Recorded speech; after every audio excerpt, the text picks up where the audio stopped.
बिस्मिल्लाहिर्रहमानिर्रहीम। अस्सलाम वालेकुम। मैं हूं बिशारत राजा, मेरे साथ मौजूद हैं साकिब बशीर साहब। आज सुबह से खलबली मची हुई थी कि एक तो इस्लामाबाद हाई कोर्ट पे अली अमीन गंडापुर ने दरख्वास्त दायर की, लेकिन एक और दरख्वास्त जो पंजाब हुकूमत को यानी जो होम सेक्रेटरी है उसको उसके सामने रखी गई थी। वो दरख्वास्त किसने दायर की थी, ये एक बात पोशीदा थी, इस पर असरार पड़ा हुआ था, पर्दा पड़ा हुआ था, लेकिन हमने इसकी खोज लगाई और बिल आखिर ये जानने में कामयाब हो गए कि वो दरख्वास्त किसने दायर की थी वहाँ पर। इस पर बात करेंगे और फिर अमेरिका के जो वाइस प्रेसिडेंट हैं, जो उनके नायब सदर हैं, उनकी उनकी तरफ से एक ऐसा बयान आया है जो मौजूदा कशीदा सूरत हाल में किसी भी तौर पर वो बयान आप कह सकते हैं कि मुनासिब नहीं है। उस पर मौलाना फजल रहमान ने रद्द अमल दिया। उन्होंने खिताब करते हुए कहा असम्बली में कि अमेरिका को अपनी पोजीशन वाज़ह करनी चाहिए कि वो कहाँ खड़ा है, किस तरफ खड़ा है। और उन्होंने इसके साथ ये भी कहा कि हमारी मुसल्लह अफवाज ने बड़ी भरपूर जवाब दिया, कामयाबियाँ हासिल की हैं, लेकिन उन्होंने पाकिस्तान के जो सफारती मामलात हैं उस पर मौलाना फजल रहमान ने शदीद तफसात का इज़हार किया। उन्होंने सऊदी अरब, ईरान और यूएई को एंगेज करने के वाले से भी बात की है, गुफ्तगू की है। इस पर बात करेंगे और फिर आपको बताएंगे कि जो लाइन ऑफ कंट्रोल पर इस वक्त शदीद तरीन रात को फायरिंग हुई, वहाँ पर कई मकानात तबाह हुए, जानी नुकसान भी हुआ, कुछ शातें भी हुई, लेकिन हमारी मुसल्लह अफवाज ने भरपूर उसका जवाब दिया और उनकी तोपें खामोश करवाई। कौन कौन से सेक्टर थे जहाँ पर ये मामला हुआ, और हमारी मुसल्लह अफवाज की भरपूर कार्रवाई से, जवाब से उनके जो उनकी पोस्टें थी उस पर लगी वो तबाही वो आपके सामने रखेंगे। साकिब बशीर साहब, इस्लामाबाद हाई कोर्ट में अली अमीन गंडापुर साहब ने दरख्वास्त दायर की इमरान खान साहब की पैरोल रिहाई के हवाले से। उससे पहले सुबह से ये खबर चल रही थी कि ये उस दरख्वास्त में लिखा हुआ है कि उन्होंने पंजाब गवर्नमेंट को भी की है, होम सेक्रेटरी को भी, लेकिन ये पता नहीं चल रहा था कि ये दरख्वास्त किसने दायर की है जो पंजाब गवर्नमेंट है उसके आगे। मैंने कोशिश की, खोज लगाई, और मेरे ज़राए जो है उनका कहना है, उन्होंने मुझे बताया, कंफर्म किया इस बात का कि वो दरख्वास्त इमरान खान साहब की फैमिली की तरफ से दायर की गई है। अब फैमिली की तरफ से दरख्वास्त दायर की गई तो इट मीन्स कि वो इमरान खान साहब की रजामंदी से दायर हुई है। फैमिली से अगर उनकी तरफ से दायर की गई ना तो उनकी रजामंदी से दायर हुई है, क्योंकि आपको पता है कि लास्ट ट्यूसडे को इमरान खान साहब की दो बहनें उनसे मिली थी और ये उस वक्त भी शदीद तनाव था।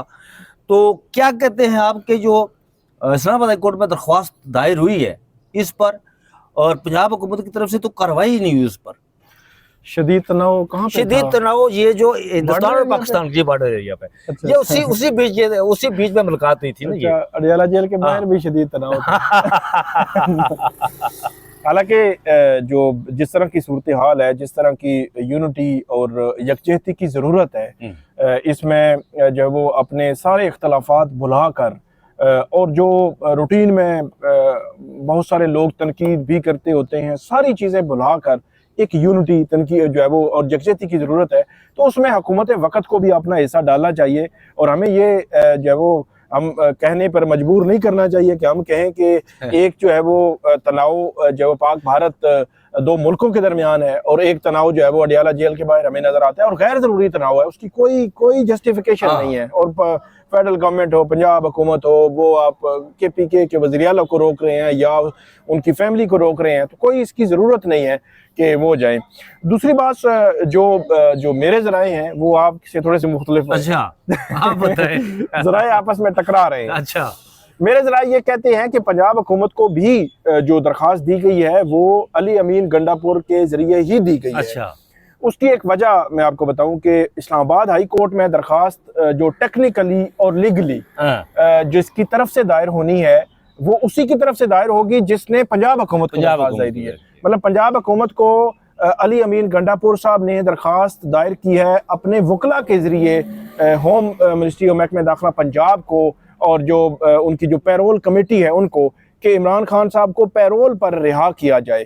अब वो वही कंटिन्यूटी होगी और वही दरखास्त इस्लामाबाद हाई कोर्ट में दायर हुई है। ये भी मुमकिन हो सकता है साकिब साहब, जिस तरह आप कह रहे हैं उनकी रजामंदी, बिल्कुल मैं यही कह रहा हूँ। ये चीज बड़ी क्लियर है। ये मेरा ख्याल ये ज़ाती तौर पर, अभी इंफॉर्मेशन हमारे पास नहीं है, लेकिन मेरा ज़ाती ख्याल है कि ये जो होगी वो उनकी फैमिली की रजामंदी तो बिल्कुल ऐसा 100% जरूरत है। जी। और अगर रजामंदी नहीं है तो फिर ये मामला आगे चलने वाला नहीं है, सिंपल सी बात है। उनकी रजामंदी, उनकी फैमिली की और पीटीआई की जो लीडरशिप है उसकी रजामंदी, ये दो रजामंदियां इसमें जरूरी हैं जी। क्योंकि माजी में इमरान खान साहब ऐसी किस्म की किसी भी रिलीफ की तरफ उनका कोई इशारा नहीं आया, कोशिश उनकी जानिब से या उनका कोई स्टेटमेंट हमने नहीं सुना कि उन्होंने रिक्वेस्ट की हो जो वफाकी हुकूमत से या पंजाब हुकूमत से कि वो उन्हें रिलीज करें। अब अगली जो बात है आप कि इमरान खान साहब की रजामंदी है या नहीं है, ये हमारे पास कोई इंफॉर्मेशन फिलहाल नहीं है।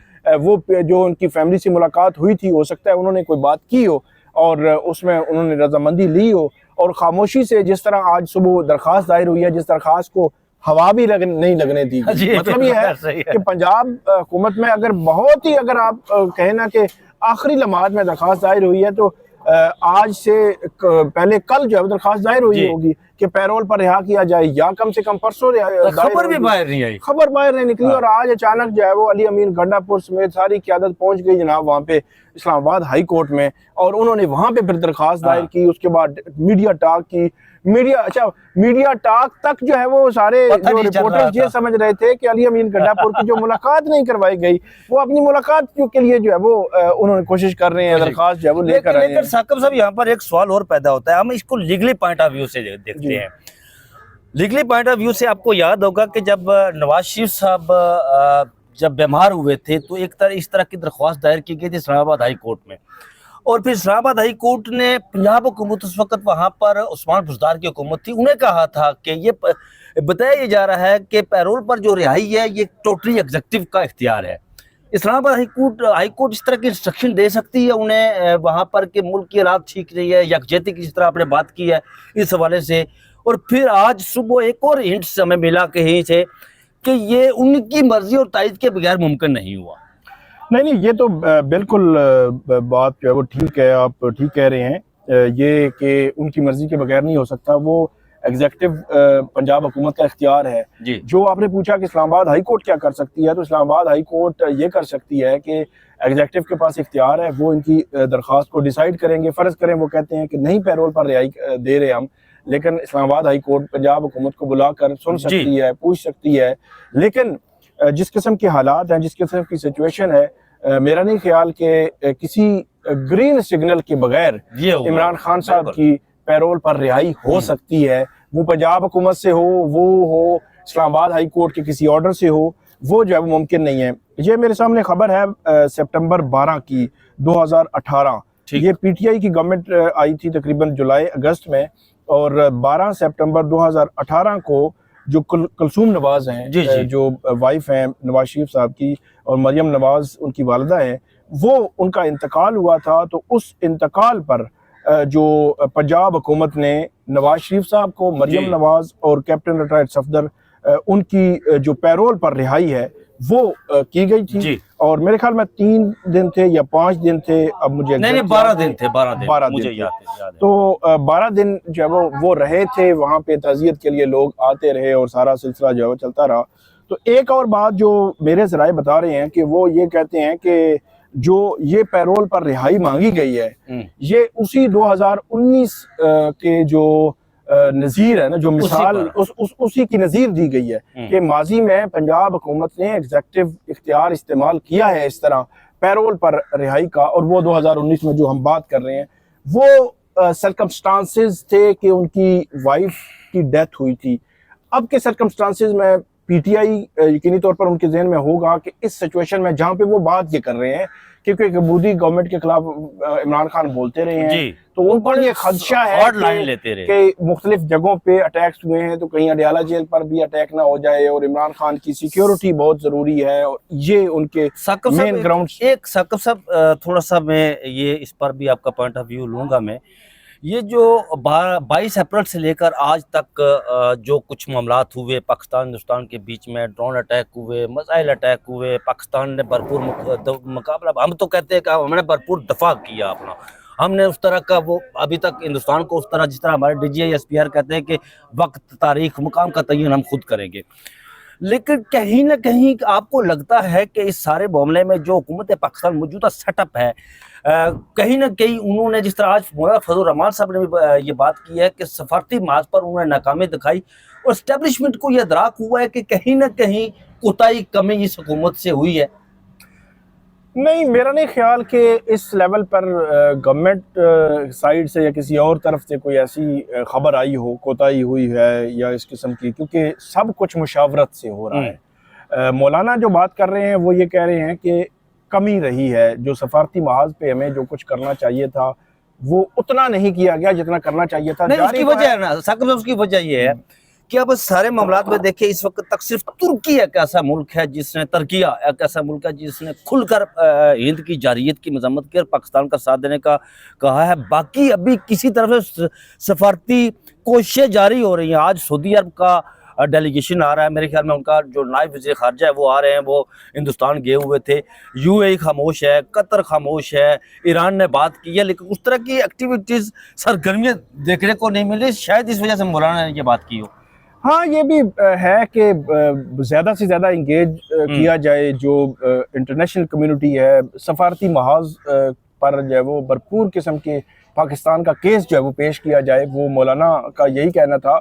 क्योंकि अगर देखा जाए तो जो पहलगाम का वाक़या हुआ तो उसके बाद पाकिस्तान की तरफ से ये ऑफ़र की गई कि किसी भी न्यूट्रल किसी भी मुल्क से या इदारे से तहकीकात करवा लें, लेकिन भारत ने उसका जवाब नहीं दिया। फिर कहा गया पाकिस्तान की तरफ से कि कोई सबूत है तो वो सबूत दिए जाएं। उन्होंने सबूत भी कोई जो वो मंजर आम पे नहीं लाए। इंटरनेशनल कम्युनिटी में से किसी ने भी उनके इस दावे की सपोर्ट नहीं की। जी, टेररिज्म के खिलाफ बात की गई लेकिन उनके इस दावे की सपोर्ट नहीं की गई। इसके बावजूद भारत ने जारियत की, पाकिस्तान में हमला किया और पाकिस्तान का केस इस लिहाज से मजबूत है, इन्होंने अपना दिफा मजबूत था, भरपूर दिफा किया भी, लेकिन मज़ीद जो कार्रवाई के हवाले से अभी भी हुकूमत जो है वो कह रही है कि मज़ीद वो कार्रवाई करेंगे। तो इस सिचुएशन में जो पाकिस्तान का केस है ओवरऑल मजबूत है इंटरनेशनल कम्युनिटी के सामने, लेकिन भारत जो है वो जारियत किया जा रहा है बग़ैर सबूत के, बग़ैर प्रूफ के।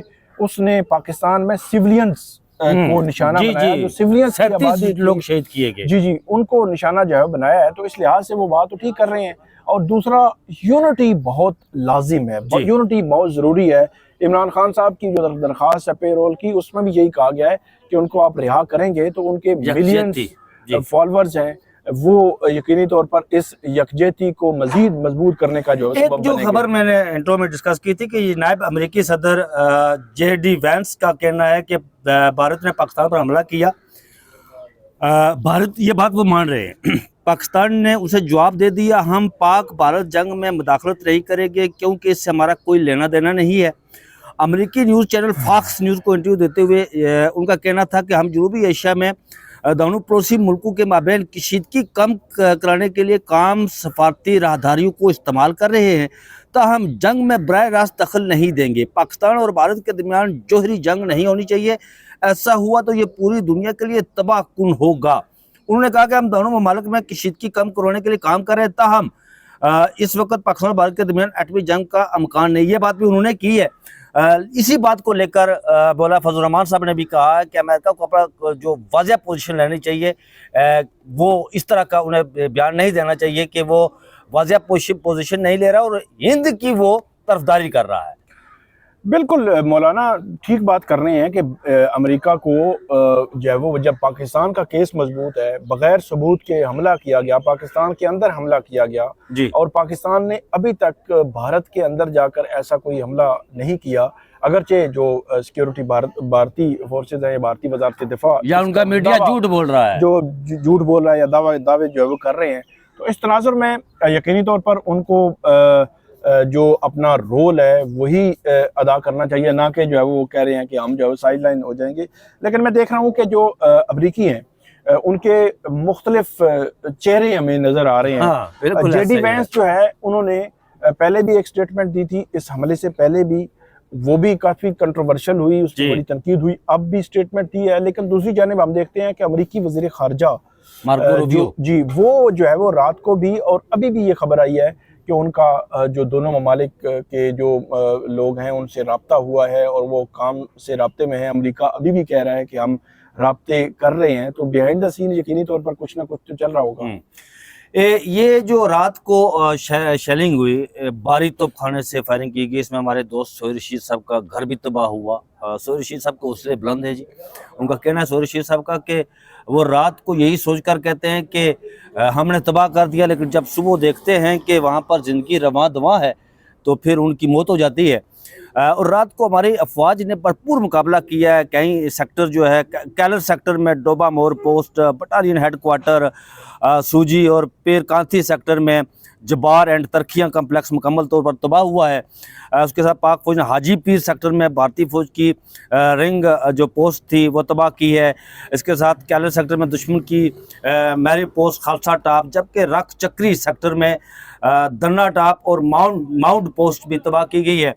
इसके साथ बोखलाट के शिकार भारतीय फौज ने अजीरा, फलकोटा और खोईरट्टा में सिविल आबादी को निशाना बनाया। लाइन ऑफ कंट्रोल पर धर्मसाल 2 पोस्ट बिलमुकाबल बटल सेक्टर में भारतीय फौज ने घुटने टेक दिए। बहरहाल ये हमारी अफवाज जो है वो भरपूर उसका जवाब भी दे रही है और हिंदुस्तान ने सफ़ेद झंडे भी लहरा दिए। तो साकिब साहब आपका बहुत शुक्रिया, तफसील से आपने नाज़रीन के सारी चीज़ें रखी हैं। मज़ीद खबरों के साथ इजाज़त होंगे। मुझे और साकिब हाज़िर होंगे आपकी खिदमत में। मुझे और साकिब बशीर साहब को दीजिए इजाज़त। अपना बहुत सा ख्याल रखिएगा। अल्लाह हाफिज़।